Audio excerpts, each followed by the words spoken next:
Ya este primer ejercicio dice en base al costo promedio del capital, ahí le falta el costo promedio ponderado del capital, determinar la viabilidad económica del proyecto de inversión C. Y dice inversión de 5.000.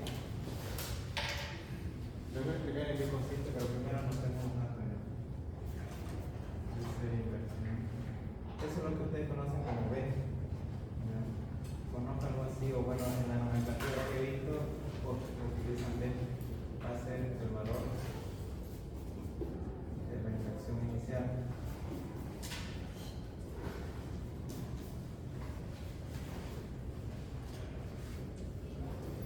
¿Ya?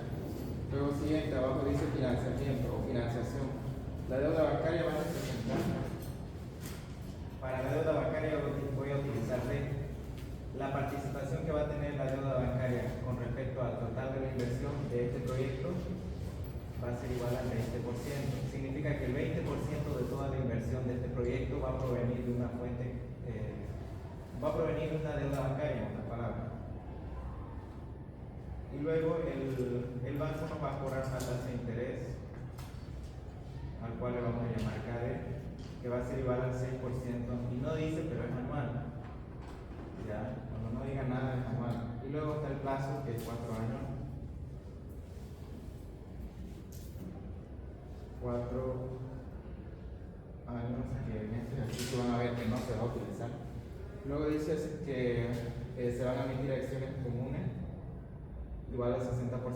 Cuando dice acciones comunes 60% significa que el 20% de toda la inversión inicial va a ser financiada a través de una deuda bancaria y el 60% va a ser financiado con la emisión de acciones comunes, es decir, va a representar un aporte de capital social a través de la venta de acciones comunes.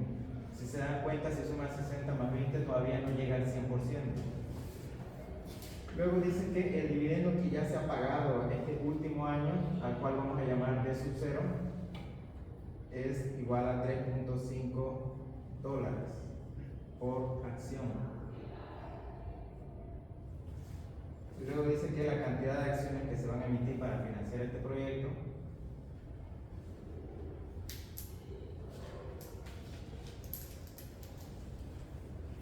es igual a 25.000. Luego le da ahí un historial sobre los dividendos pagados. Aquí le voy a colocar año y aquí dividendo.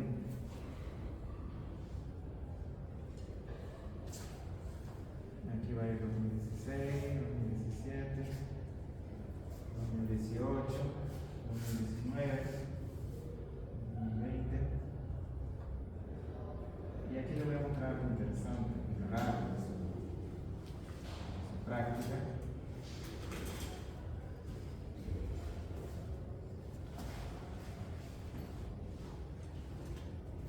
Ya, aquí dice que el último. ¿Cómo? ¿Cómo compartir? Creo que lo ibas a pasar. Ah, sí, pero creo que lo voy a grabar mejor. ¿Les parece? ¿Sí? Ya luego lo reenviamos. Entonces, aquí está el historial de los dividendos. Algo raro que yo les quiero hacer notar es que aquí dice que el último dividendo que se ha pagado es igual a $3.5. Pero lo raro es que si ustedes se fijan en el historial no hay ningún $3.5. Entonces, no me queda claro a mí en el práctico y a usted también debería tener ese razonamiento. ¿A qué año se refiere este dividendo que ya se ha pagado? Aquí dice dividendo pagado, por lo tanto se refiere al pasado. No es una proyección, por eso que lo estoy colocando de sub 0. Tal vez en este último año que ha pasado, que pasó hace 2 semanas, hace 3 semanas, ustedes imagínense. Pero en este caso, en este práctico, la solución que yo le doy, o podrían preguntarle al licenciado si quiere más adelante, es que esta corresponde al dividendo que ya se ha pagado pero de 2021. Entonces aquí le voy a añadir uno más, que va a ser igual a 3.5. Ahora sí tenemos completo el historial de los dividendos y además ya tiene sentido este dividendo que ya se ha pagado. Luego dice el saldo de la inversión, es decir, ya les había explicado, ¿no? En este caso E significa la participación del patrimonio con respecto a la inversión inicial y D significa la participación que tiene la deuda bancaria con respecto a la inversión inicial. suman estos dos y no llegan al 100%, lo que significa que hace que una parte de la inversión inicial todavía no ha sido financiada, es decir, no hay dinero para cubrir esta inversión inicial. Pero ahí dice el saldo de la inversión va a ser financiado con las utilidades acumuladas de la compañía. Entonces, aquí si suman el 60 más el 20 le va a dar 80. Lo que significa que aquí yo me invento, por si acaso, una nueva nomenclatura, voy a llamarlo U igual 20%, lo que va a significar es la participación que tiene las utilidades retenidas en el total de la inversión de este proyecto de inversión, valga la redundancia. Entonces, si sumo la participación de la deuda más la participación de la venta de acciones comunes más la participación que van a tener los recursos que van a provenir del uso de las utilidades retenidas, me va a dar el 100% de la inversión inicial.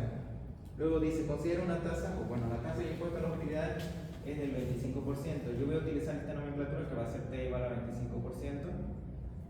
Y la tasa de rentabilidad estimada del proyecto es del 10%. Esta tasa estimada, tasa de rentabilidad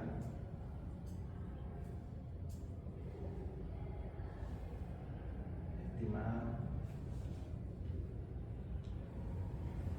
del proyecto es lo que ustedes anteriormente han calculado y han llamado como TIR.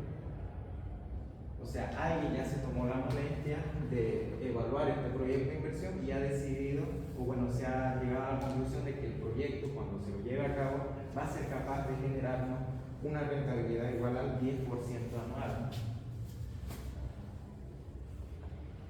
¿Ya? Entonces, estos son todos los datos que tenemos del enunciado. Luego, más abajo dice, el costo del capital propio debe ser determinado utilizando el método de Gordon y Shapiro. Aquí quiero decirles una cosa, tal vez lo puedo poner acá.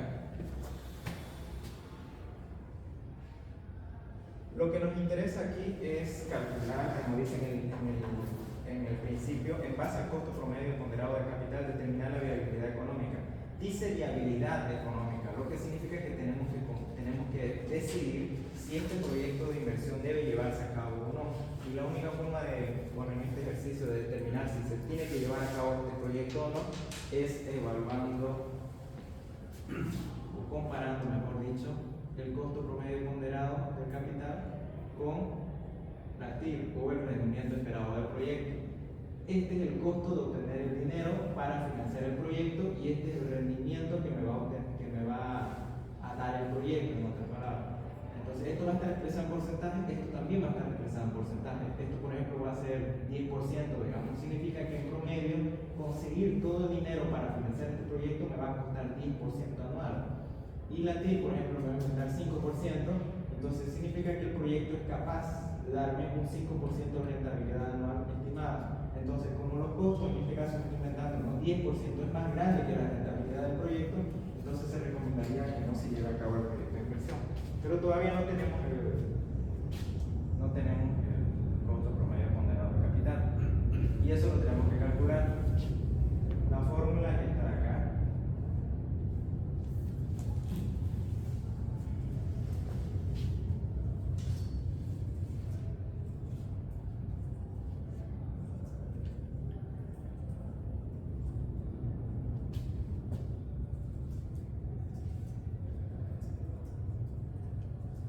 Como ya se estarán dando cuenta, lo que necesitamos no es la TIR ya la tenemos.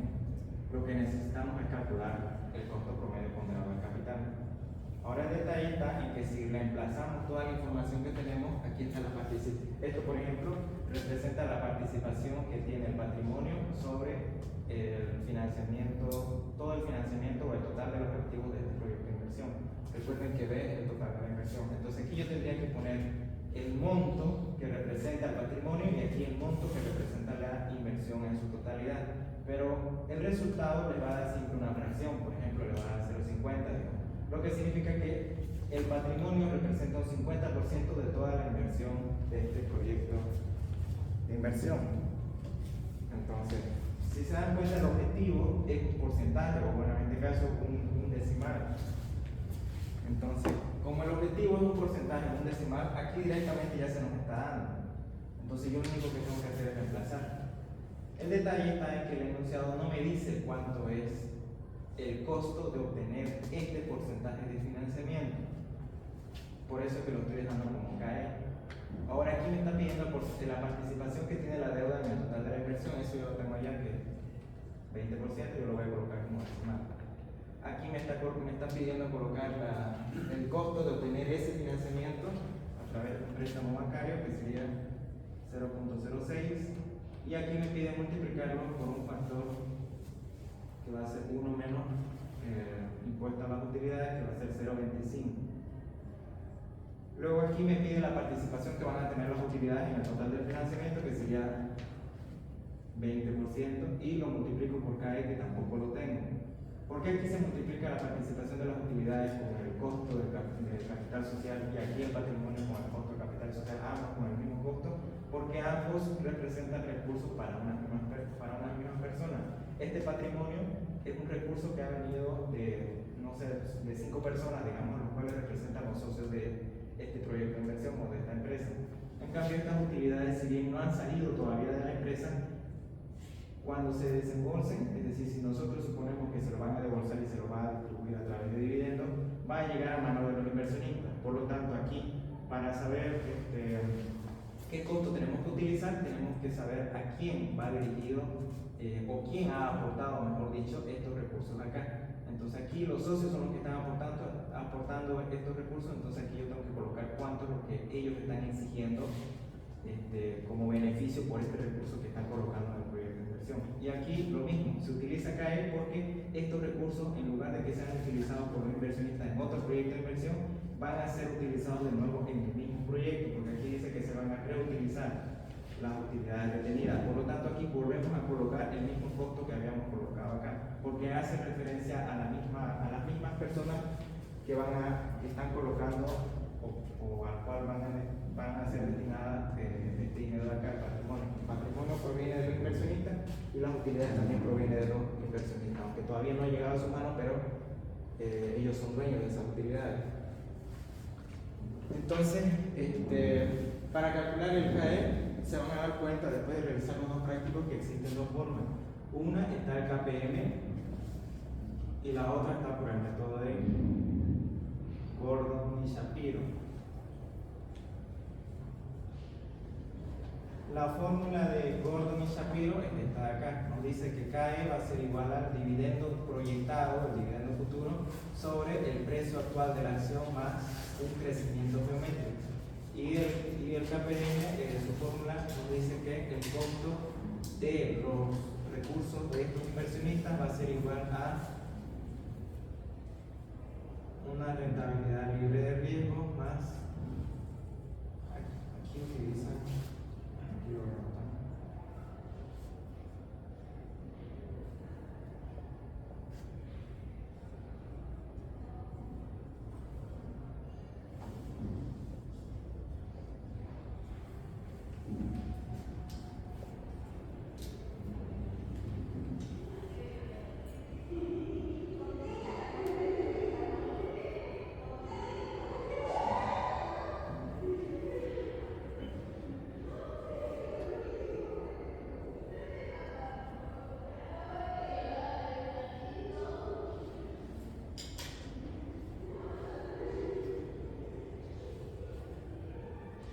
ya, entonces aquí me dice que el costo de estos recursos que provienen de los inversionistas va a ser igual a esta forma, o sea, se lo va a calcular por medio de esta forma.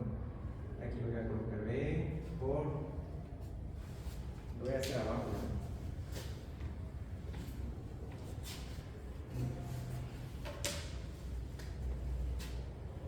Lo coloco aquí, KPM.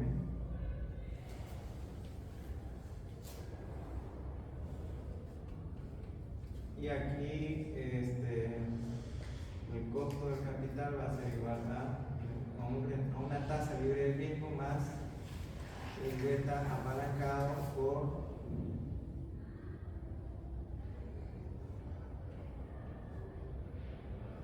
a esta parte, a esta diferencia se la conoce como prima de riesgo.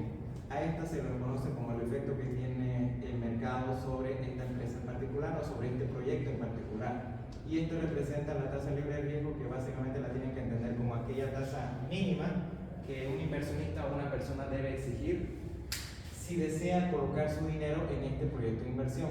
Entonces, si esto, por ejemplo, me da 0, siempre va a existir la tasa libre de riesgo, por ejemplo, 4%, digamos. Entonces, como mínimo, esta persona tiene que existir por su dinero un 4%.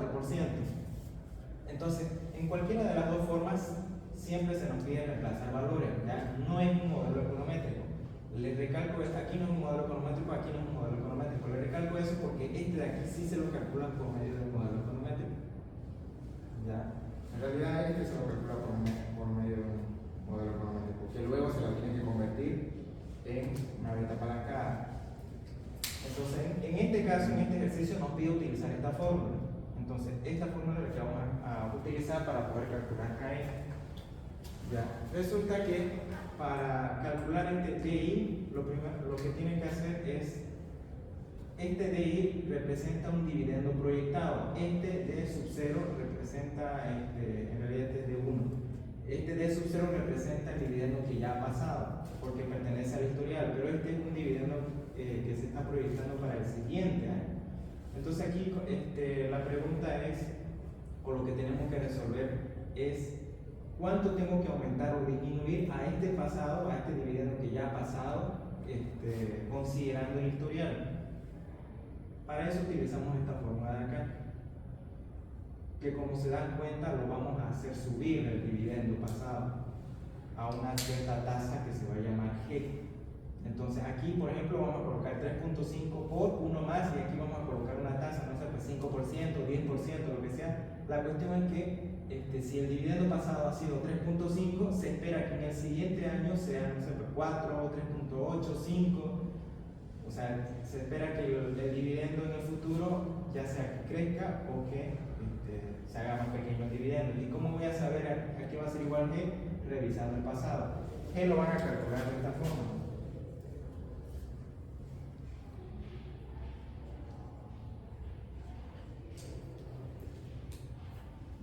Ahora lo voy a colocar como X. Esta es una fórmula de estadística 1. Lo que nos dice que aquí que coloquemos, esto por si acaso es una fórmula de crecimiento geométrico, o también de tasa de interés compuesta, donde ustedes tienen que despejarla aquí, una tasa de interés anual compuesta. Lo que tienen que hacer es tomar este valor de acá, que es el último, y este valor de acá, que es el inicial. Aquí donde ven X sub M, tienen que colocar el último valor, que sería 3.5. Y lo van a dividir entre el valor más antiguo, por eso que le estoy colocando aquí X sub 0, que sería 2. Y a esto le voy a sacar una raíz de, el argumento va a ser igual al número de años que han pasado. Por ejemplo, de 16 al 17 ha pasado un año, de 17 al 18 otro año, del 18 al 19 otro año, del 19 al 20 en total han pasado 5 años. Entonces aquí yo le voy a colocar 5 y luego le resto 1 y eso me da ya lo tengo anotado, ya, así que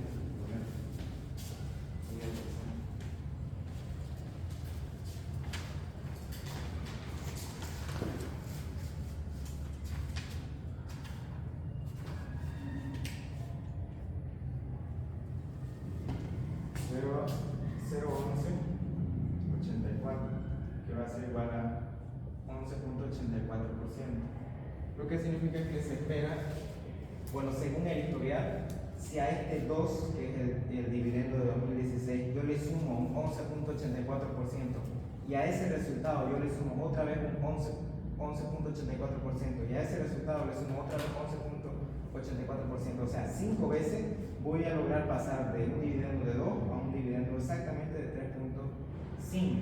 Por eso es que la fórmula es de crecimiento geométrico. Si yo aplico esto 5 veces sobre el valor inicial, voy a llegar al valor final. ¿Ya? Entonces esta fórmula es una forma de resumir los cambios que ha habido desde el año más antiguo hasta el año más reciente. Entonces ese 11.84 es lo que aquí van a colocar. Lo voy a ¿dónde lo puedo hacer? El dividendo 1 va a ser igual a el dividendo pasado o el más reciente es 3.5 y lo multiplican por 1 más 0.1184 y eso le va a dar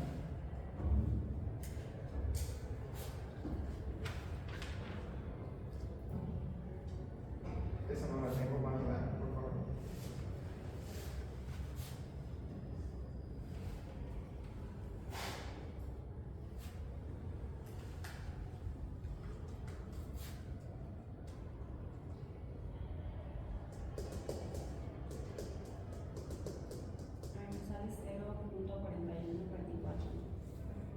por si acaso lo van a colocar en decimal. Bueno, esto más bien no, porque esto está expresado en dólares.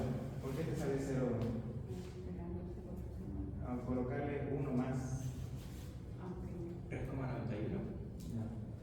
Tiene que aumentar porque se está multiplicando por un número mayor a 1. 3.91. Entonces, este sería el dividendo que se está proyectando con base a este historial sobre el precio de las acciones, que son 25.000 acciones. ¿Ya? Entonces ya tenemos esta información. Ahora nos falta el precio actual de las acciones, por eso es que está el P sub 0. Para calcular el P sub 0, lo que van a hacer es, primero van a tratar de calcular cuánto en monto, en dinero, representa este 60%. Para eso tienen que multiplicar el 60% por 5 millones. Es decir, si el 0,6 lo multiplico por 5 millones,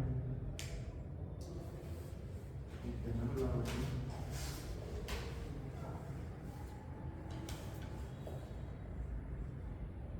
Eso me acuerdo que era 3 millones.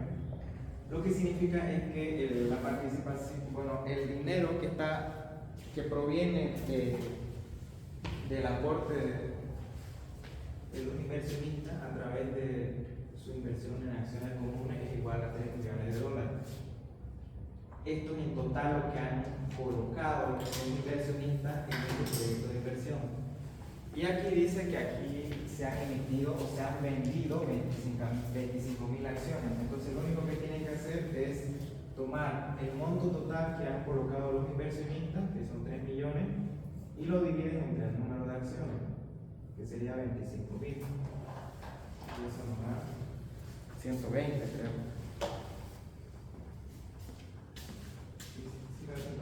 Sí, 120.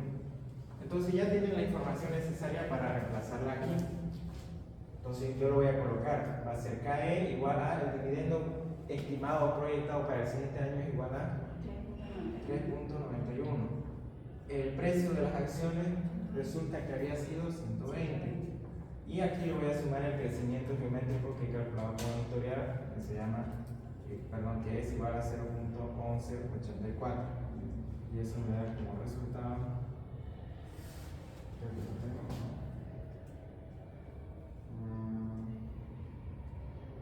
¿Cuánto da? Da 0,15. ¿Hay dos decimales más? Sí, 0,9. ¿Y el quinto decimal? 8. Lo vamos a redondear ya. A 15 días.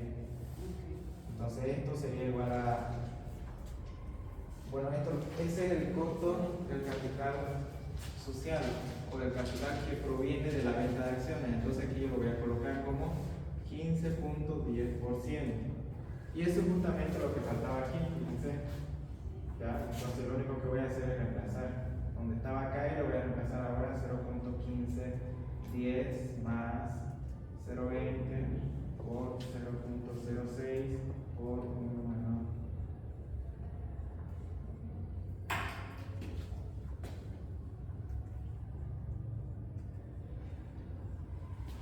Ya así quedaría. ¿Por qué se le multiplica este 1 menos 25%? Porque resulta que si bien esta es la tasa de interés que el banco nos está cobrando por los 2 millones de dólares de financiamiento, porque si no es el 2 millones de dólares, habría que calcular, porque la participación de la deuda es 0,20.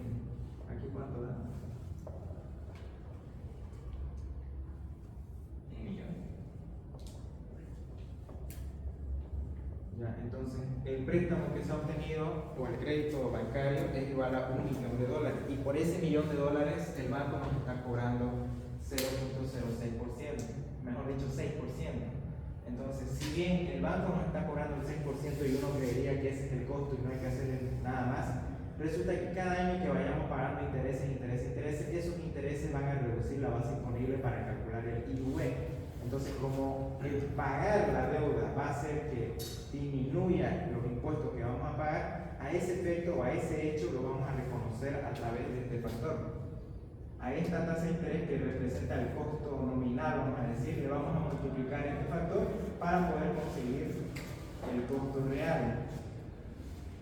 En realidad no nos está costando 6% conseguir $1 millón como financiamiento a través de un crédito bancario, sino que nos está costando el resultado de esto. Si quieren lo pueden calcular.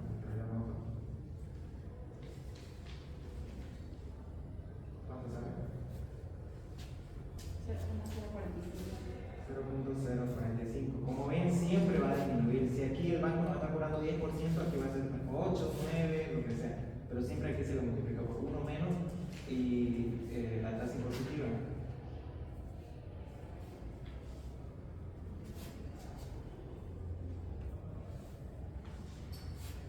Y aquí el resultado de todo esto nos da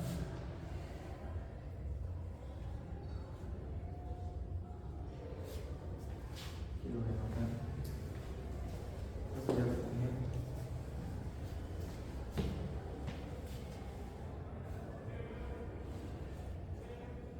12.98%. Y como les había dicho antes, cuando se lo mostré lo que tenemos que comparar, tenemos que ver si el costo de obtener los recursos es menor que la rentabilidad anual que el proyecto nos ofrece. En este caso voy a copiar el 12.98%, que representa en promedio cuánto es lo que me va a costar conseguir los $5 millones.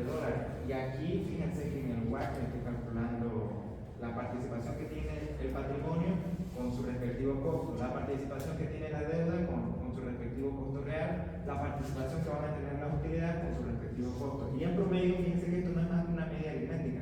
Estamos promediando este costo de aquí con este costo de aquí con este costo de acá. Este es el costo más bajo y estos dos costos son iguales.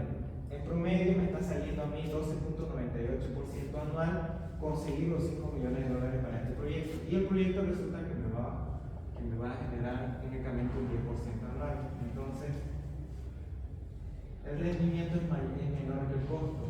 Entonces aquí no se recomienda, usted pone como comentario, como respuesta, no se recomienda llevar a cabo el proyecto, o si no, el proyecto no es viable, o si no, bueno, lo que ustedes hayan, la interpretación que les haya sugerido el licenciado, en este caso dice determinar la viabilidad económica. Entonces ustedes comentarían ahí, el costo de obtener los $5 millones como inversión inicial para llevar a cabo este proyecto de inversión es más alto que la tasa de rentabilidad esperada por el proyecto de inversión. Y ahí ponen ese cuadrito, esos números, y por lo tanto se puede concluir que el proyecto no es viable económicamente, utilizando, claro, las mismas palabras del práctico, ¿no? Pero como les digo, si ustedes tienen otra interpretación, la pueden añadir. Pero ese es el razonamiento, eso es lo que les quería mostrar. Y al inicio les dije que esto no se iba a utilizar. Y efectivamente no se está utilizando. No hay ninguna parte donde nos diga, coloque aquí el número de años que va a durar el préstamo bancario, no dice. ¿Ya? Ahora, otra cosa más es que aquí en el WACC estamos utilizando este pedazo de aquí que yo me lo acabo de inventar. Eso me lo acabo de inventar, ¿por qué? Porque cuando si ustedes revisan tal vez sus apuntes de la materia van a encontrar solamente esta parte. Patrimonio y deuda, nada más. No estamos considerando una tercera o cuarta o quinta fuente de financiamiento. En este caso yo estoy haciendo aparecer una tercera fuente de financiamiento porque en el enunciado dice que el restante del dinero de los 5 millones va a ser financiado o se va a conseguir a través del uso de las utilidades retenidas, ¿ya? Pero aquí podría haber una cuarta, podría decir que la participación de las utilidades solamente va a ser el 10% y va a haber una cuarta que va a hacer referencia a acciones preferentes. El 10% de esos 5 millones se lo van a conseguir a través de la venta de acciones preferentes. Podría haber una quinta fuente de financiamiento que puede ser, esto es un crédito bancario, el otro puede ser la emisión de bonos, el otro puede ser la emisión de pagarés y así sucesivamente se puede hacer largo esto del costo promedio por grado de capital. Lo único que tienen que tener en cuenta es que este es el dinero, mejor dicho, la participación de este dinero y este es el costo de conseguir ese dinero. Esta es la participación de este dinero y este es el costo de obtener ese dinero. Esta es la participación del dinero y este es el dinero que se va a obtener para completar la inversión inicial y este es el costo de conseguir ese dinero y así sucesivamente. participación y su costo, participación y su costo. Y lo mismo pide, creo, en el otro práctico. Ah, y les decía que también aquí, aquí, tanto bueno, en ambos casos son fórmulas. Aquí, fíjense, no me han visto utilizar ningún modelo econométrico. Aquí también es una fórmula. Aquí solamente reemplazo. Aquí reemplazo y aquí reemplazo. En esta depende. Puede ser que el ejercicio se los dé o puede ser que no se los dé, como es el caso de su otro práctico. Y en ese caso tendrían que, no es que tengan que hacer un modelo econométrico y tal, solamente que quiero que sepan que esto de aquí se lo calcula a través de un modelo econométrico, ¿ya? Pero como nos pidió el ejercicio que lo resolvamos con este método, no se lo he mostrado. Pero ahorita lo vamos a ver. Ya. Voy a borrar ahora.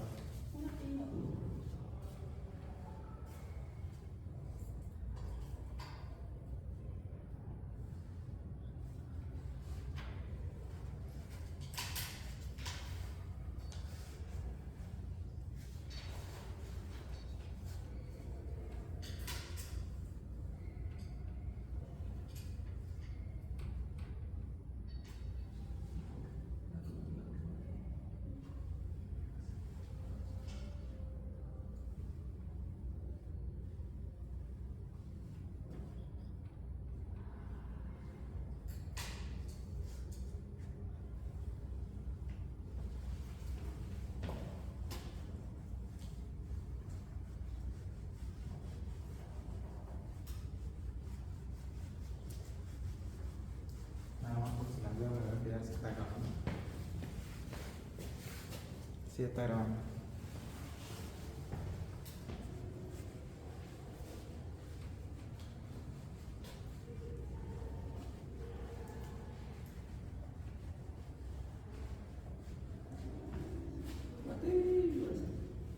Ya, está bien. Ya me saca una foto. Después.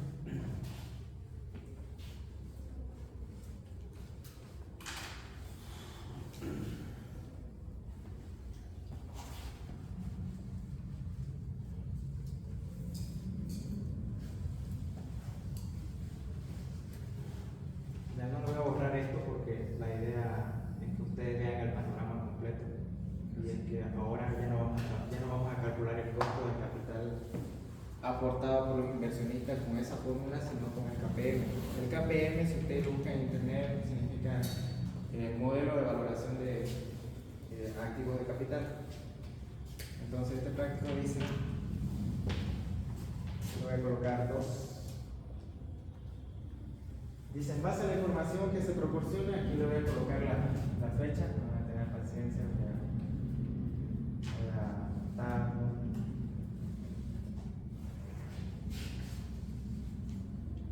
23, 22,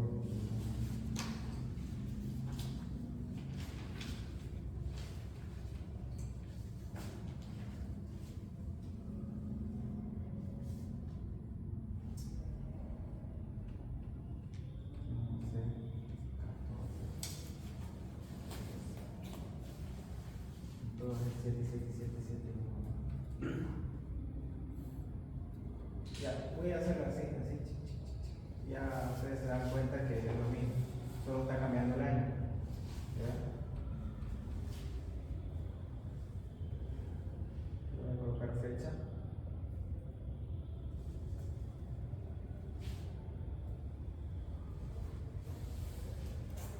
Voy a colocar valor de índice.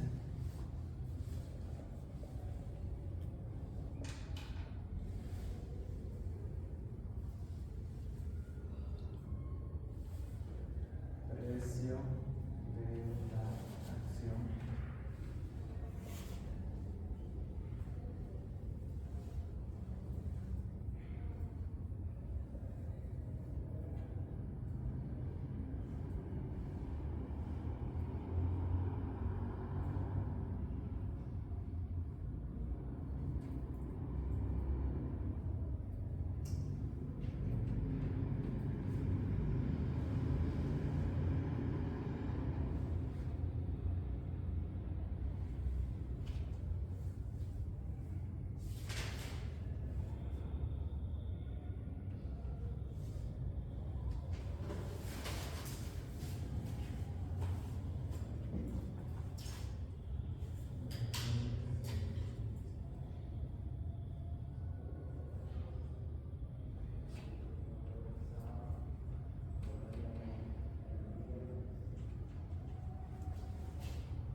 Estoy anotando porque después quiero que vean que esta columna va a aumentar. Pero obviamente no lo voy a hacer, solamente que les voy a explicar cómo se hace las primeras. Bueno, sí lo voy a explicar, no quiero decir que no se lo voy a mostrar todo, pero...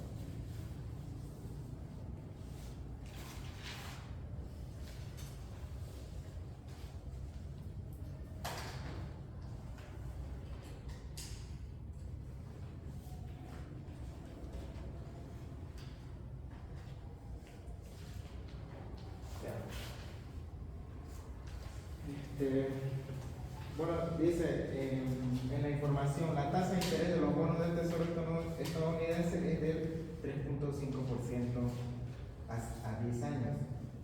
Sé que no dice esto es, no sé, la participación de la deuda o esto es el impuesto, o sea, les da todo un enunciado. La forma en que ustedes tienen que interpretar esto es primero entendiendo esta fórmula de acá. Les había dicho que esta es la tasa de interés libre de riesgo, es decir, si alguien se hiciera la pregunta de cuánto es lo más bajo que tendría que cobrar por prestar su dinero, tendría que ser ese, la tasa conocida como libre de riesgo. Y justamente ahí dice no dice que es la tasa libre de riesgo, pero en clase seguramente el docente les habrá explicado que se considera que cuando Estados Unidos emite un bono con un plazo de 10 años, la tasa de interés que paga Estados Unidos por esos bonos a 10 años se la considera casi en todo el mundo como la tasa libre de riesgo, porque Estados Unidos siempre va a poder ser capaz de devolver en dólares, porque Estados Unidos es el país justamente dueño del dólar, porque si necesita dólares simplemente imprime, en otras palabras. Entonces esa es la lógica que ustedes tienen que tener, de que Estados Unidos si necesita dólares imprime, para pagar imprime. Por esa razón es que la tasa de interés que ellos ofrecen por sus bonos que ellos venden a 10 años de plazo se la considera como libre de riesgo, y por lo tanto eso es lo mínimo que en alguna empresa o algún proyecto de inversión en algún país, en lo que sea, tendrían que ganar al año, pero eso. Y consideren que el bono, cuando ustedes compran un bono de Estados Unidos a 10 años, le van a pagar ese 3.5% anual al finalizar un año, no es que al día siguiente o algún mes, no. Termina un año y le van a pagar el 3.5% sobre lo que ustedes han comprado. Si compraron $1,000 en bonos, le van a pagar el 3.5% sobre esos 1,000. Y en 10 años recién le van a devolver los $1,000. O sea, no es feo, digamos, que tener que esperar 10 años para que le devuelvan todo, pero cada año le van a estar pagando 3.5%, o sea, es muy poquito. Pero la cuestión es que como es Estados Unidos, digamos, y siempre te van a poder pagar, por eso es que ellos ofrecen una tasa muy pequeña. Entonces esto ustedes lo van a interpretar como la tasa libre de riesgo, que sería 3.5% anual. No dice, pero, o sí dice, bueno, no dice, pero es anual, ¿ya? Y luego dice el valor de la inversión total, que como ya les había dicho, es igual a B, para su caso de ustedes, en la nomenclatura, va a ser igual a 5 millones. De nuevo, estamos trabajando con un proyecto de inversión, en la cual el valor total de todos los activos, o el valor o el dinero que se requiere para llevar a cabo este proyecto de inversión es $5 millones. Luego dice, la compañía financia esta inversión de la siguiente manera. La deuda va a representar el 40%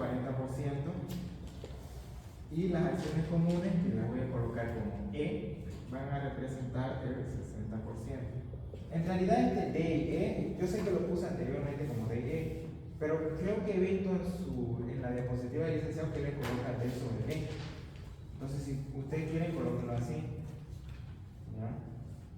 O sea, D sobre D, digamos, y aquí le coloca 40%. En realidad esto representa la división entre el monto de la deuda sobre el valor de la inversión total, nos va a dar 40%. Entonces como que tiene más sentido colocarlo así, por esa razón es que el licenciado tal vez lo ocupa. Entonces aquí le voy a colocar E sobre B y aquí el 60%, que como estarán dándose cuenta, la suma de los dos ya llega al 100% de la inversión inicial. Ahora también dice que el tipo de interés, o la tasa de interés, mejor dicho, aquí debió decir con una tasa de interés, no con el tipo de interés, con la tasa de interés del 6%. Por lo tanto aquí voy a colocarle KD, que representa el costo de la deuda, igual a 6%. Y resulta que, si ustedes imaginan la fórmula del costo promedio ponderado, en este ejercicio en particular, como tenemos muy pocos datos, va a ser igual a esta forma, va a ser igual a E sobre B por KE más T sobre B por KD por 1 menos T. Resulta que no les está dando T, fíjense, no hay en ninguna parte la tasa impositiva. Ahí es donde yo les recomendaría a ustedes, si en caso de que fuera el examen, digamos, le dicen, licenciado, no consideramos el impuesto a la utilidad que no está, pero ustedes lo dicen con mucha humildad, porque ustedes ya lo conocen al licenciado, ¿no? Entonces ustedes se le acercan al licenciado, tenemos una consulta aquí y tal. Ustedes ya ven. La cosa es que aquí hace falta, porque la fórmula lo exige, porque si no estarían calculando esto, tal vez el licenciado sí lo quiere así, no sé. Le preguntan en pleno examen o en plena práctica, y si tienen una clase antes con él, le preguntan sobre lo que le había dicho antes, sobre lo que sobre el ya de la clase. Bueno, la cosa es que si lo pillan ahí en la puerta antes de dar el examen, le preguntan. No sé, usted ya. Dividendo pagado dice 3.5 y no dice qué año, ¿no ves? Eso le pueden preguntar. Otra cosa en esta, le pueden preguntar sobre no hay la tasa impositiva. Entonces él le va a dar una respuesta, ¿no? Tal vez él le dice que, sí, parece que se me pasó y tal, o no sé. ¿Ya? Y si nos dice que nosotros calculemos la tasa impositiva. Si les dice hagan con lo que está ahí, porque eso suelen decir, entonces no lo calculan como ustedes, o sea, lo calculan hasta ahí nomás. Hasta ahí nomás, ok. Ya, y ya no sé, pues lo tendrán grabado ustedes, para que ustedes digan, licenciado, así. Dice, se pide determinar el WACC de la compañía, ahí está, digamos, eso es lo que justamente vamos a calcular, pero dice, utilizando el método del KPM para determinar el costo del capital propio. Fíjense que después de la coma dice, utilizando el método del KPM para determinar esto de acá, porque no se conoce, fíjense, de nuevo, otra vez no se conoce. Esto no se conoce, así que vamos a hacer de cuenta que el licenciado dijo que no se coloca por alguna razón. Se conoce, y no se conoce por aquí. Y ya les había mencionado que existen dos formas, ¿verdad? Este es el KPM y este es el Gordon Shapiro. Este es el modelo de valoración de activos de capital. Entonces, la fórmula nos dice que hagamos eso. Entonces van a darse cuenta que aquí ya hay una solución. Aquí es 3.5% anual, que sería 0.095. Aquí también, aquí lo voy a colocar entre BE por este de aquí no hay. Pero aquí quiero decirles algo. Aquí les está pidiendo el rendimiento del mercado. Y recuerden que esto es una fórmula. Aquí no tienen que hacer ninguna operación que no sea el reemplazo. Aquí yo voy a reemplazar lo que me pide PUB. Aquí yo voy a reemplazar lo que me pide PUB. Aquí yo voy a reemplazar lo que me piden, ¿ya? Entonces aquí, ¿qué reemplazo? Aquí ustedes van a reemplazar la media aritmética del rendimiento que han obtenido con este índice. Este índice resulta que hace como este de aquí, el precio de la acción está relacionada con la empresa. Bueno, digamos que es el precio, digamos, de múltiples empresas, porque dentro de, no sé si han escuchado sobre el SP500, resulta que es un índice, es decir, que hay una fórmula que ellos ocupan en la cual recoge el precio de 500 empresas más grandes de Estados Unidos y calcula un número. Si el precio de las acciones de esas 500 empresas baja, en la fórmula le va a arrojar un índice más pequeño, de 2.500 va a pasar a 1.000. No se sabe la ponderación, no se sabe, lo que sí se sabe es la fórmula, es una media aritmética ponderada, pero no se sabe qué ponderación le asignan a cada una de las empresas. Lo único que nos arroja el SP500 es un número. Si las empresas tienen un mal desempeño y sus acciones bajan, entonces el índice va a bajar, pero representa el movimiento del número de empresas que está conformado este índice. En este caso no dice qué índice es, no dice si es el DIJ o el SP500, no se sabe múltiples índices. Entonces, aquí nos está pidiendo, esta E representa el rendimiento, ¿ya? Este es el rendimiento libre de riesgo, el rendimiento libre de riesgo y este es el rendimiento de mercado. Prácticamente este de aquí es como si le estuvieran pidiendo la esperanza matemática del rendimiento del mercado, ¿ya? Es como la media aritmética. No le voy a sacar la media aritmética a esto, primero tengo que calcular el rendimiento. De aquí a aquí, ¿cuánto ha crecido en términos porcentuales? Aquí, por ejemplo, ha disminuido. No, de aquí, porque este es el más antiguo. De aquí a aquí, ¿cuánto ha aumentado, cuánto ha disminuido? De aquí a aquí, ¿cuánto ha disminuido, cuánto ha aumentado? Y así. Entonces yo tengo que calcular aquí, digamos, el rendimiento del mercado. Entonces aquí lo que tendría que hacer es la fórmula clásica que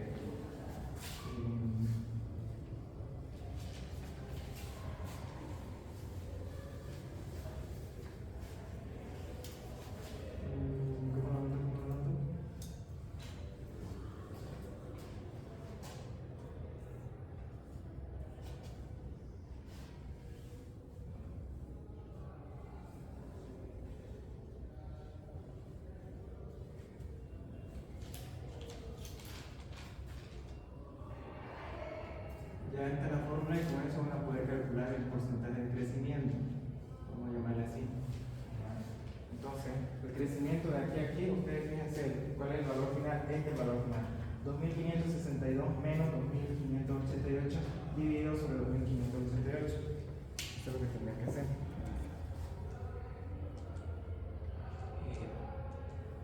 El año 2013 ha tenido un rendimiento del 0%. ¿Cómo? El año 2013 tendría un rendimiento del 0% porque no hay con qué dividirlo de abajo. No entiendo. O sea, si puede darse un rendimiento igual a cero. No. El año 2013, como no tiene obra con el que comprarse abajo, va a tener un Ah, sí, aquí va a quedarse con cero. En serio, ok. Bueno, no con cero, ¿no? En realidad se le coloca así. Ah, Y ese rendimiento va a ser parte del 2014. En el 2014 se obtuvo un rendimiento de mercado D y ahí está el problema. entonces sería 2.582. 1562. Ese sería el final. Ujú. Inicial es 2.588. Y así lo vas calculando para par. Este menos este. Por ejemplo, el primero voy a calcular. Que sería 2.562 menos 2.588 sobre 2.588.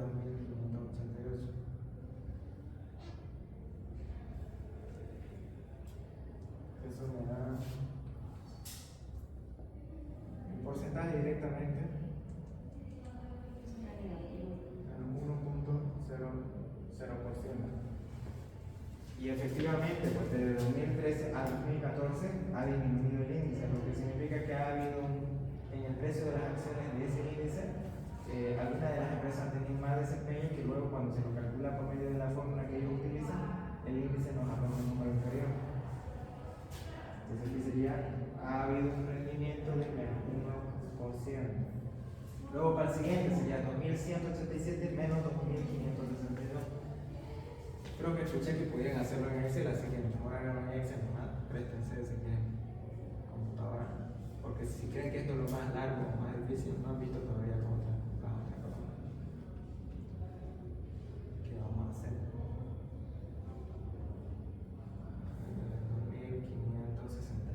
2.562. Este también va a tener un signo negativo porque como ya están viendo a la vista, o sea, ya se están dando cuenta que el índice ha caído. ¿Verdad?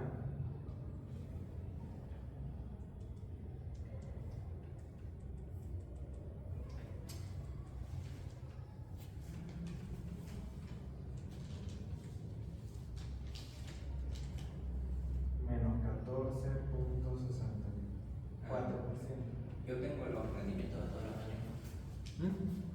¿Ya lo tenés calculado? Sí. Pasa una foto del grupo. Ya. Bueno, igual no tengo el celular, pero ¿Qué te va a de las acciones también lo traen. Sí. Ya. Bueno, yo lo voy a convertir en porcentaje. Entonces 64.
La cosa es que una vez que tengan todo esto, lo que van a hacer es calcular una media aritmética, es decir, suman todo y luego lo dividen entre cuántos rendimientos hay. Aquí un rendimiento, 2, 3, 4, 5, 6, 7, 8, 9, 10. Entre 10. Suman todo esto que les va a dar, no sé, pues 5000%, digamos. Lo dividen entre 10 y les va a dar en promedio 50%. Y como en promedio, el mercado es capaz de darme 50% de rentabilidad cada año.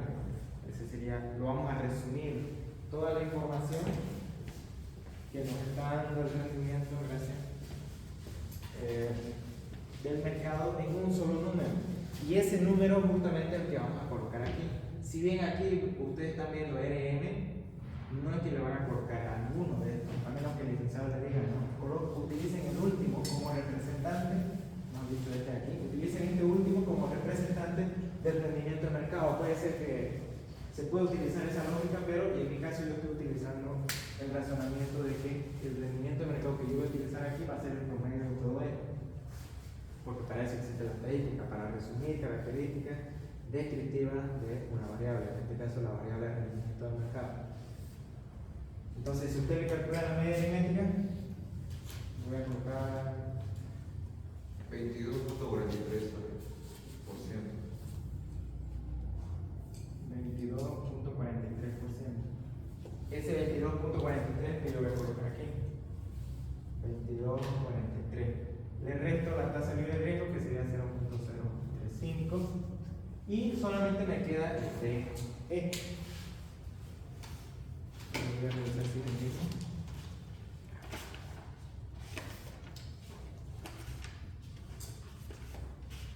Este me practicado.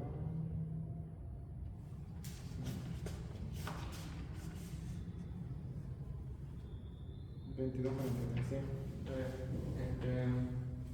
Ahora, este de aquí nace de una fórmula que va a ser igual a esto. Esto de B yo lo he visto en la diapositiva, por eso lo estoy utilizando. ¿Ya? Va a ser igual a B1 por 1 más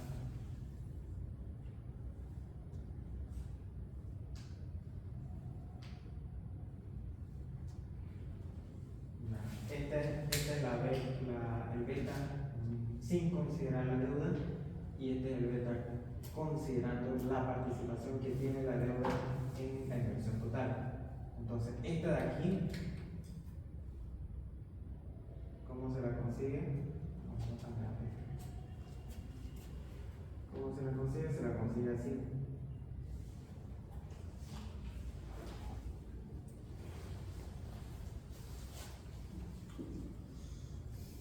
Esto es un modelo econométrico, entonces aquí está el intercepto y aquí está el parámetro estimado, que en este caso es beta única, ¿no? Usando la nomenclatura que ustedes están ocupando. El rendimiento del mercado representa X y el rendimiento de la acción representa Y. Y tal como ya están sospechando ustedes, como les enseñaron en econometría, este parámetro lo único que nos está diciendo es cuánto va a cambiar el rendimiento de esta acción cuando el índice o el rendimiento del mercado, mejor dicho, cambie. Si el rendimiento del mercado, no sé, pues se incrementa en 1%, ¿cuánto va a ser? ¿Cuánto yo espero? Solamente aquí falta el error, ¿no? Porque esto solamente es una función de regresión poblacional. Si yo le añado un error, que por cierto aquí también iría allí, aquí también iría allí, solamente que no lo estoy colocando para no llenarlo de su índice. Cuando está el término de error, ahí recién se dice que es un modelo matemático. Entonces, utilizamos el beta para medir el impacto o el efecto que tiene esta variable, que es el rendimiento del mercado, sobre el rendimiento de la acción. ¿Ya? Entonces, justamente ahí entra la interpretación que creo que he visto que tenía en clase. Si es negativo, se interpreta como que cuando el rendimiento del mercado aumenta, se espera que el rendimiento de esta acción disminuya, o sea, tienen efectos contrarios. Normalmente ese efecto contrario aparece cuando la empresa se dedica a cosas muy raras, como por ejemplo venta de armas, digamos. Cuando todo el mercado, el precio de sus acciones cae a causa de una guerra, resulta que el precio de todas las acciones de este índice van a caer y por lo tanto va a caer, ¿verdad? Y el rendimiento del mercado va a caer. Pero a esa empresa que se dedica a la venta de armas, su rendimiento va a aumentar porque van a querer comprarle más armas. O sea, ese tipo de empresas especiales son las que nos arrojan un beta negativo, pero luego las demás tienen un beta positivo.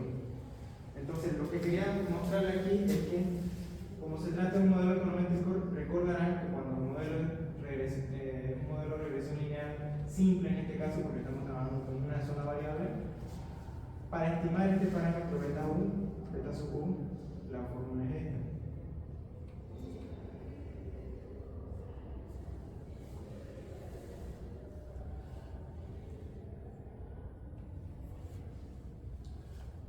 Aquí la van a comparar.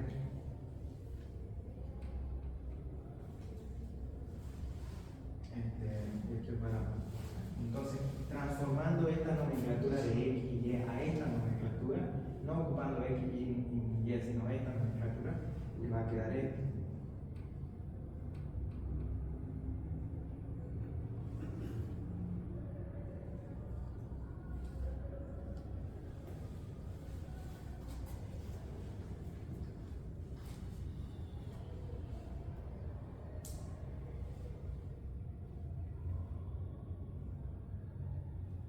Esa esperanza matemática es más que la media aritmética.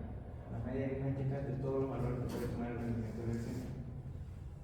Aquí está como Y barrita y ustedes entienden que es el promedio de Y, digamos, ¿no? Aquí yo lo estoy colocando en esperanza de Y, porque no hay, bueno, ustedes se quieren, imagínense R sub M y una rayita, ¿no? Pero yo lo voy a colocar así. Aquí sería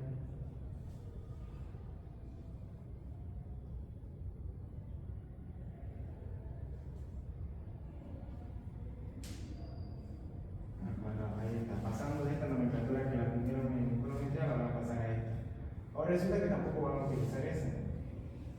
Resulta que si yo divido entre n, todo este numerador de aquí lo divido entre n, y todo este denominador lo divido entre n, no estoy alterando la fracción, el cociente.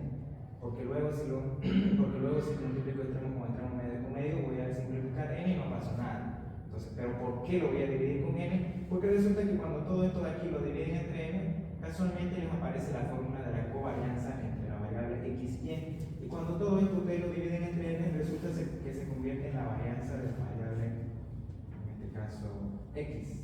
O sea que todo esto se va a convertir en esto de acá, en la covarianza de x, y sobre la varianza de x.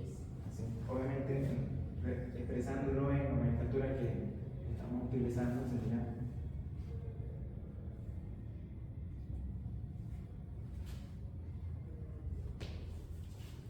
igual a x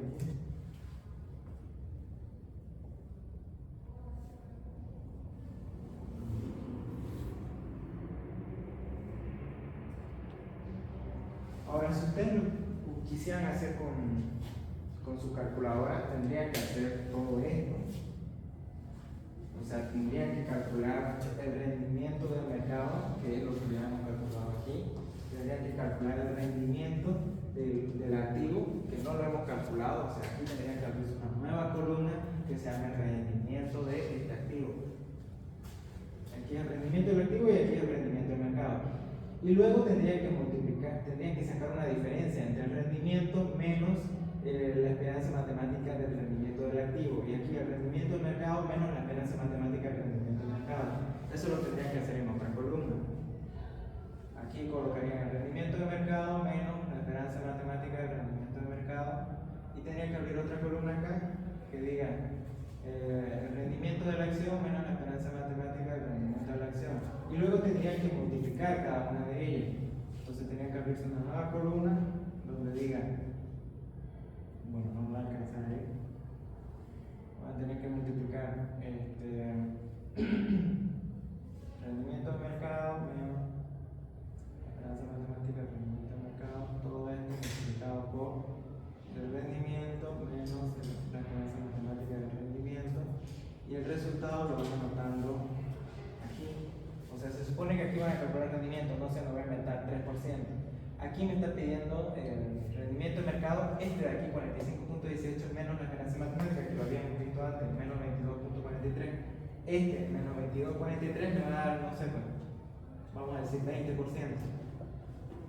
Lo mismo hago con este. Aquí me sale el rendimiento de la empresa 3%. El rendimiento de la empresa menos el promedio del rendimiento de esta empresa o de esta acción. Entonces, si suponemos que la esperanza matemática del rendimiento es igual a 1%, entonces 3% menos 1% me va a dar 2%. Y luego tengo que multiplicar aquí. Este de aquí con este de aquí, 20%, y aquí le coloqué 2 por 2%, entonces sería, creo que 2% da, ¿no? 0,02. Y luego, una vez que calculen esto para toda esta columna, aquí me va a inventar 3%, 2,8%, me está inventando. Van a sumar todo eso, porque eso es lo que pide, sumar. O sea, aquí les va a dar, digamos, no sé, pues, 22,03%, la suma de todo esto. Y esa suma es la que van a colocar aquí en el numerador. Y lo mismo tendrían que hacer aquí en el denominador. En el denominador les dice, tome la diferencia y eleve al cuadrado. Entonces aquí haría falta que se vea una nueva columna. Le estoy explicando para los que van a tener calculadora, pero ya les digo que no se pueden traer Excel. Si trabajan con Excel, directamente utilizan la función covariance P y luego seleccionan toda la base de datos de rendimiento de mercado y rendimiento efectivo y le va a calcular el número. Si tienen computadoras y ya han calculado este y este, necesitan este sí o sí, estos dos sí o sí. No dijo si vamos a hacer. Un chico dijo que, bueno, el chico que habló dijo que sí, porque si no, a menos que no entre este examen, a menos que ya se les dé, mejor dicho, el licenciado ya se les dé de U. Si ya se les da el beta no apalancado, solamente aplican esto y ya tienen B. Y si ya tienen B, lo colocan aquí, nada más. Y sacar. ¿Ya? La cosa es que estas no necesitan, y aquí fíjense, necesitarían el rendimiento de mercado, menos la esperanza matemática del rendimiento de mercado, y todo eso elevado al cuadrado. Por ejemplo, aquí el rendimiento de mercado menos la esperanza matemática del rendimiento del mercado le coloco 20%. Entonces aquí tengo que tomar el 20% y elevarlo al cuadrado. El resultado me voy a inventar, me va a salir 400%, ¿ya? Y aquí me va a salir 600%, me estoy inventando 200%. Luego la suma de todo esto que me va a dar, no sé, 100%. No es que sea 100 o esto, aquí puede ser 1000, 3000, lo que sea. No lo voy a colocar como 1000. Obviamente aquí va a haber negativo, no siempre va a ser positivo porque está elevado al cuadrado. Me sale 1000, entonces aquí le coloco 1000, aquí le coloco 22,03, aquí le coloco 22,03, aquí le coloco 1000 y ya van a tener el DU. Esto se lo van a colocar aquí. Entonces, para no hacerlo tan largo, lo hacen en Excel. Yo ya lo tengo calculado. ¿Lo tenés en Excel? No, pero le cuento, no lo tengo así. Pues. No lo pasa. No puede, yo mañana paso el estoy de acuerdo con eso.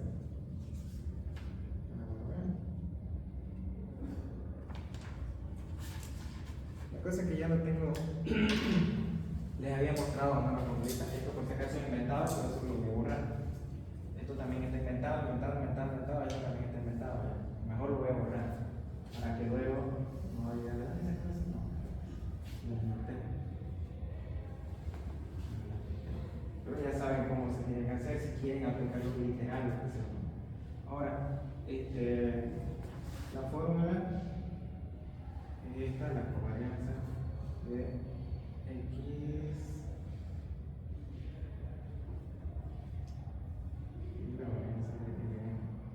Yo ya lo calculé, o sea, ustedes lo pueden hacer. Utilicen igual covariance punto P en Excel y aquí coloquen toda la base de datos de DRM y aquí toda la base de datos y le va a dar Excel y le va a subir todo. Yo ya lo hice y está. Menos 0,0293 y aquí en el denominador da 0,3952.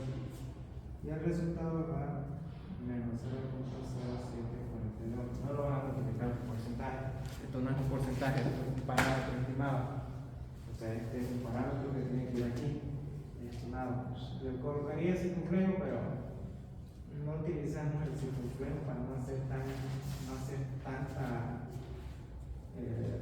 no apuntar tanto a o no hacer recordar tanto a lo que es econometría. Directamente no nos interesa si esto es econometría, no, solamente de la fórmula, esto lo que queremos.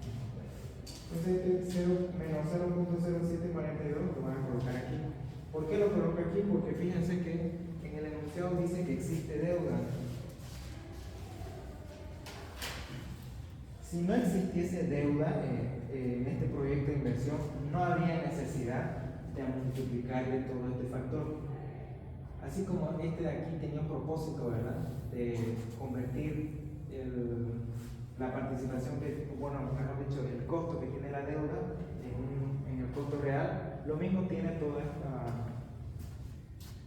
corchete acá. Su propósito es ajustar el parámetro que hemos estimado, considerando que este proyecto de inversiones contiene dentro de su fuente de financiamiento a la deuda.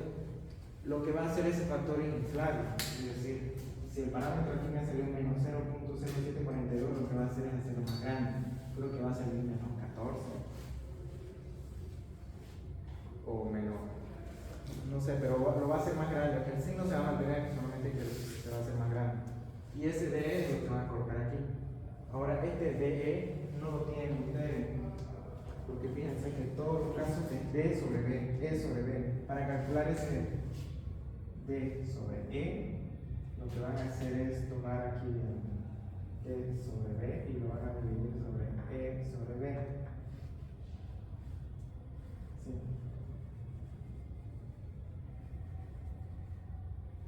Aquí está D sobre E.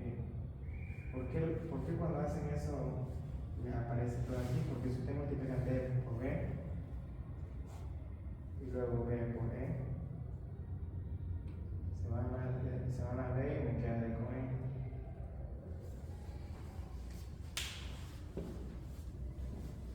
Entonces lo único que tienen que hacer para encontrar ese D sobre E, que es la participación que tiene la deuda con respecto al patrimonio, la relación que tiene el total de la inversión, o mejor dicho, el dinero que ha provenido por aporte del inversionista y el total de dinero que ha provenido por el crédito bancario. Entonces aquí colocaría D sobre B, que es de aquí 40%, mejor dicho 0.40, sobre el otro 0.60. Y eso me da, ya lo tengo.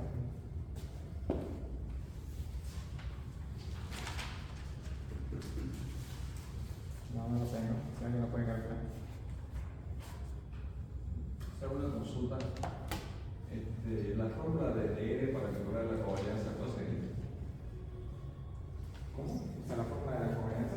Claro, para la covarianza necesitamos RM y R, ¿no? Y en la tabla solamente tenemos RM. La fórmula para R, ¿cuál sería? Esta era acá. Sí. Ahí tendrían que hacer lo mismo que han hecho aquí, pero ya no con el índice, sino con el precio de la acción. Porque esto representa un cambio porcentual. De aquí a aquí ha cambiado menos 1%, de aquí a aquí ha cambiado menos 14%, de aquí a aquí menos 30%. Lo mismo tendría que hacer aquí. La acción ha cambiado, en este caso va a aumentar a 26. Ha caído, ha aumentado y así. La misma fórmula que la compré acá.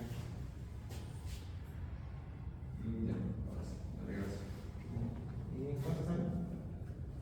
0,66. Entonces significa que la deuda es más grande que el patrimonio. No necesitan interpretarlo, solamente colocan este 66% aquí. Y como ya no me alcanza el espacio, voy a volver a acá. Sería BE igual a, aquí me había salido menos 0.0742 por 1 más, que sería 0.66. ¿Exacto da 0.66? Sí. Y el 0.66 por 1 menos, ¿dice la tasa impositiva? No dice. ¿O sí dice? No, digamos 300 impositiva. Ah, sí, que tasa positiva ya, entonces no lo multiplicamos por eso. Y lo dejamos así. ¿Por qué? Porque si aquí no hay tasa impositiva significa que sería menos 0, entonces esto sería 1, por lo tanto esto multiplicado por 1 seguiría siendo E. Entonces aquí sería 40% ¿Cuántas serían las respuestas?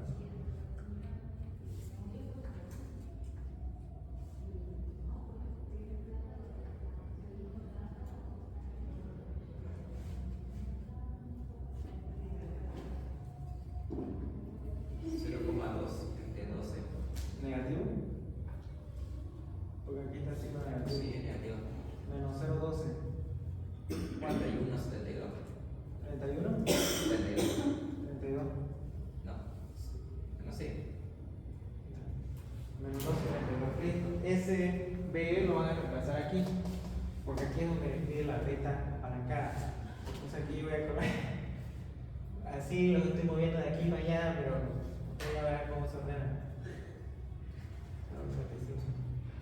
Más. Aquí sería menos en realidad, porque como el signo de. ¿Y todos los docentes aplican esto? Te voy a mostrar el formulario y ya después. ¿Es peor? No sé, depende. Por 22,43 menos 0,035. ¿Y todo eso me da? ¿Cuánto da? No sé si esa la tengo. Creo que no. No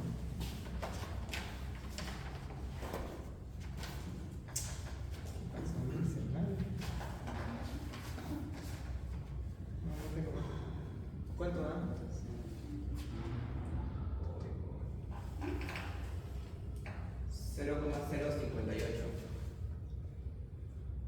Seguro, seguro. Sí. Ah, no.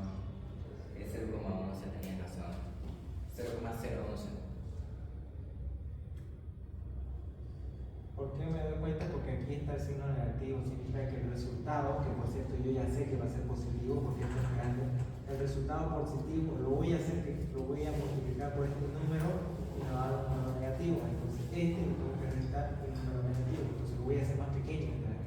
Entonces este sería KM, ¿ya? Por el método del KPM. Ahora ese KM no termina ahí porque la ecuación no nos dijo que calculemos el KM, nos dijo que calculemos el hueco. Sí. O sea, aquí tenemos que reemplazar el KM. Entonces sería igual a la participación que tiene el patrimonio o el capital social, 60%, por KE, que sería 0,011 más la participación de la deuda, que sería 40%, por su respectivo costo, que sería 6%. 6%.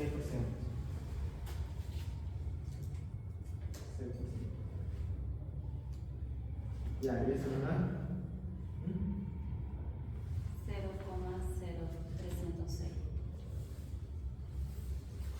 Así, ¿no? Que luego Sí. multiplicado por 100 va a ser igual a 3,06. En promedio nos está costando 3,06% conseguir 5 millones de dólares. ¿Por qué? El 40% está proveniendo de una deuda bancaria, el cual nos va a cobrar el banco un 6% anual. Y el 60% de este dinero está proveniendo de los inversionistas, los cuales nos están exigiendo, esto lo voy a convertir en porcentaje, 1,10%. O sea, muy poquito lo que nos están exigiendo ellos. Por eso es que nos está saliendo un igual muy pequeño, ¿ya? Como ellos son los que más están aportando dinero, porque representan el 60% del total de dinero, y además están cobrando una tasa de interés muy baja al año, entonces por esa razón que el WAC está saliendo muy pequeño. Ahora no dice la TIL para comparar, no sí dice la TIL. No solamente dice determina el WAC y utiliza el KPM, listo, ahí acabó el ejercicio. ¿Hay alguna pregunta? Pero lo podrían comparar con la TIL, si en caso de que se considere que el proyecto es capaz de generar un 5% cada año. O sea, el WAC tiene que ser sí o sí mucho menor al activo. O tiene que ser sí o sí siempre menor. Esto es lo que este es el rendimiento del proyecto y este es el costo de obtener el dinero para poder llevar a cabo el proyecto. Yo necesito pagar, en promedio voy a pagar 3,06% por este dinero, y una vez que tenga el dinero y lo haga funcionar, cada año mi proyecto me va a generar un 5%. Entonces yo tengo que pagar poquito por este dinero, y una vez que tenga el dinero generará Por eso es que el costo del dinero tiene que ser más bajo y el rendimiento que me ofrece el proyecto tiene que ser más alto. Que como dice el enunciado, para determinar la viabilidad económica. Ya eso sería como una. ¿Me preguntan? ¿Para Ah, darle una idea? ambos métodos dan el mismo resultado. No, son criterios diferentes. La persona que propuso este KPM, esa fórmula que ustedes ven, Paseguenga, digamos, se ganó un premio Nobel por proponerlo, porque hizo un artículo científico en 1964 y en 1990 todo el mundo nos dijo, wow, qué sorprendente la forma de calcular el costo que, mejor dicho, el rendimiento que debería exigir como mínimo un inversionista, y le dieron el premio Nobel en 1990 a, creo que se llama Sharper, ¿no? Sí. Entonces, se dan cuenta que por proponer esta fórmula para calcular esto, se ganó un premio. Y este de aquí, creo que no ganó ningún premio, pero es otra forma, es otro criterio. Y ya incluso ustedes se pueden inventar otras formas. Yo considero que una persona debería cobrar la raíz de la suma de no sé qué, no sé cuánto, y eso nos va a caer, ¿no? Publicarlo y vemos si el mundo lo acepta o no lo acepta, ¿no? Pero en realidad esas dos son las aceptadas. Y ustedes dirán, ¿por qué esto no se acepta o este? Esto es una forma de ingeniería económica, de una anualidad perpetua, vencida. Si comienzan a estudiarlo bien, no es cualquier forma, ¿no? Pero esta la estudian más por esto, digamos, porque considera el bono, la tasa de intercambio el bono, porque tiene una teoría detrás diciendo de que el bono siempre va, que el bono de los Estados Unidos siempre va a poder pagar, porque estudia un modelo económico donde X y Y los están comparando, donde X igual al rendimiento del mercado y Y es el rendimiento, y así sucede por esa pesadez de la fórmula, por eso que le dieron el premio Nobel. Pero como les digo, es de 1964, ustedes están estudiando algo de hace como 70 años, digamos. Así que no le tengan miedo a algo de 70 años. Ya, compañero.